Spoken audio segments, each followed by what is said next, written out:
What was the hardest part for you guys leaving that life? The hardest part for me was accepting the fact that I turned on my friends. That was the hardest part. I held myself to a very high standard, and that bothered me for many, many years. I was in a dark place because of that.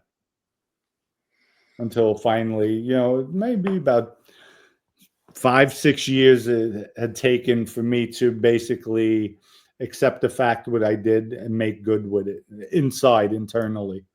Mm-hmm. How about you, Joe? Well, I didn't have as many friends in that life, except for like Dominic and like Chili and a couple other guys that I knew. But it was very, very, it was. So don't forget, I was an associate. I did other things, and there's a lot of guys I didn't, that weren't involved in that life. I never said anything about friends I grew up with and stuff like that. I did say some things about about Dominic to the FBI. I told them that, there's a position in the family and things of that nature, but that was pretty much in the street anyways.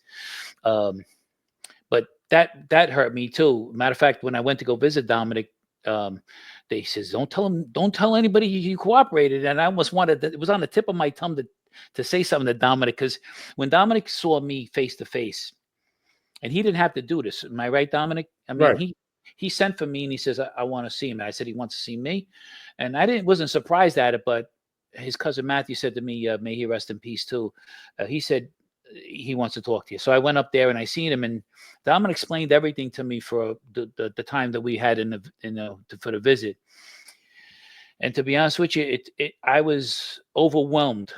What you told me, Dominic, I don't know if my viewers ever heard this before, but I was overwhelmed. I could not believe what you went through. Right. I was floored. It took me even a while, a couple of days, to just keep going over and process it into my head.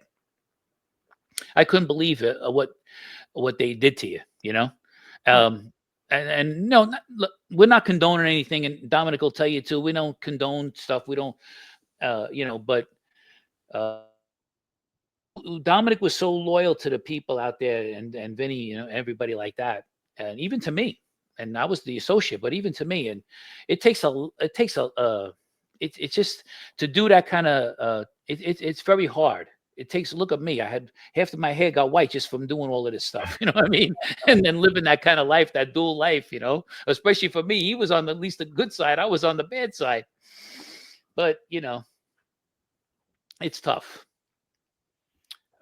If you guys could go back and change anything, what would you change about that life? You want to answer that one, Dominic? What would I change about that life? Yeah, because it used to be an honor to kind of like be a wise guy when we were growing up, right? Yeah, I would have probably stayed where I was at in the Genovese crime family and not even look to be straightened out. Now you got that right now from a. So I could do my own thing and not answer to anybody. Imagine that. Okay, how big is that? Wow. Yeah, that's a guy right there who had the lunch. Just think about this, Joe. I was always around Ernie. Yep. We said, okay, just anything pops up, always stop by, see how I'm doing. Mm-hmm. That would have been it. So I didn't have to answer anybody, and I know I'm well protected. Everybody knows I'm with them. Nobody's going to do anything. So I have the best of both worlds. And a lot of people, just for the viewers, they don't really, I don't know if you guys know how respected and well-respected Ernie is.